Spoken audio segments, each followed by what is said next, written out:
The Redmi Note 5 Pro, they want to take this game even further. These vertical dual cameras look exactly like the ones on the iPhone X. And depending on your design taste, you might or might not like that. It doesn't matter to me as long as these sensors are capable of taking good images. Main camera has a 12 megapixel sensor with f2.2 aperture.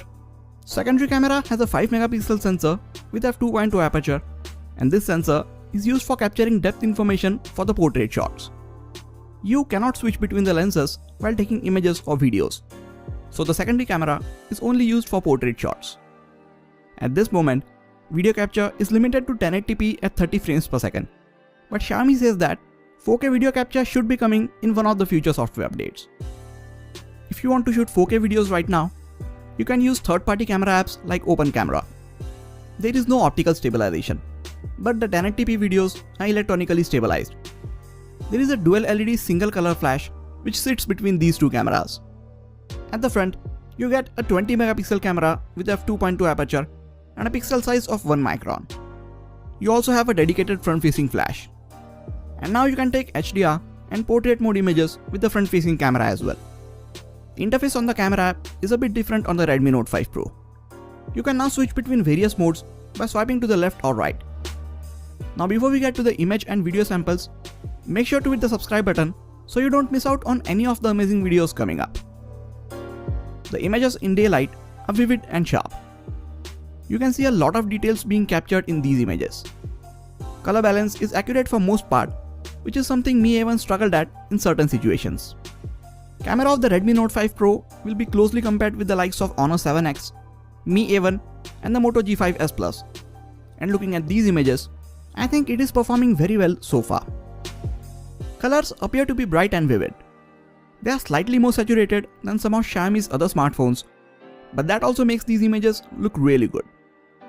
It uses face detection for autofocus, and the focusing speed is a lot better than that of the Mi A1. Close-up shots are crisp and detailed. These are normal close-up shots and not portrait shots, but you can still see the background being blurred out really well thanks to the f2.2 aperture. It might take a bit longer to focus in lower lighting conditions, but be patient and it will latch on the focus. There is no auto HDR mode, so you will have to switch it on and off in situations like these. In some situations like these, HDR mode can be a bit too aggressive, but in the end, I like how the image turned out to be. Look at the dynamic range in this shot. We have the sun peeking in from behind the building, and still we can make out the colors and details on the coconut tree. You need a very good camera to capture such amazing dynamic range. Secondary lens is used only while capturing portrait images, and the results are truly amazing. Of non-human subjects turned out to be equally impressive. Just look at how well it differentiates between the subject and the background. I will have to compare this with the Mi A1, Honor 7X and the Moto G5s Plus to see how it performs against the portrait mode images of those cameras. But looking at these images individually, they look really good. When you move to lower lighting conditions, it still captures good colors. The image algorithm keeps noise level under control for most of the part, but the images are not sharpest or most detailed in these lighting conditions. Since there is no OIS, the shutter cannot be open for a longer time to capture more information. But the good thing is, most of these images look very good as long as you don't zoom in or try to pixel peep on them. Some of the images, even in low lighting conditions, turn out really great. To videos. You can shoot 1080p videos, and these are super smooth thanks to electronic stabilization.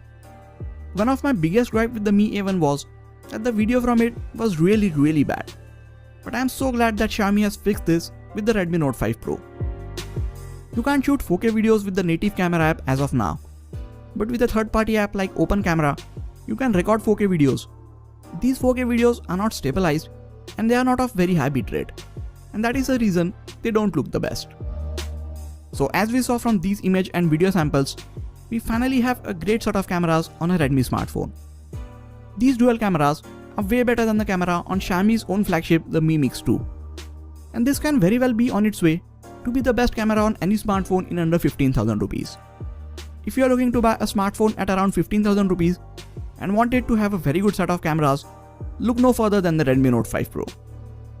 I think it is going to be tough for the competition to come up with smartphones having cameras this good at this price. But I am still looking forward to the Moto G6 Plus Maybe Moto might surprise us by giving even better set of cameras than these. Looking at these image and video samples, what are your thoughts about the camera on the Redmi Note 5 Pro? Let me know in the comment section. I will compare the camera on this phone with a lot of other phones in this price range in the coming days, so keep your eyes on that. That is it for this video guys. Please hit the like button if you enjoyed this video and subscribe to the channel for more quality tech videos like this. You can also check out some of the other videos from this channel. This has been Sagar and I'll catch you guys in the next video. Take care.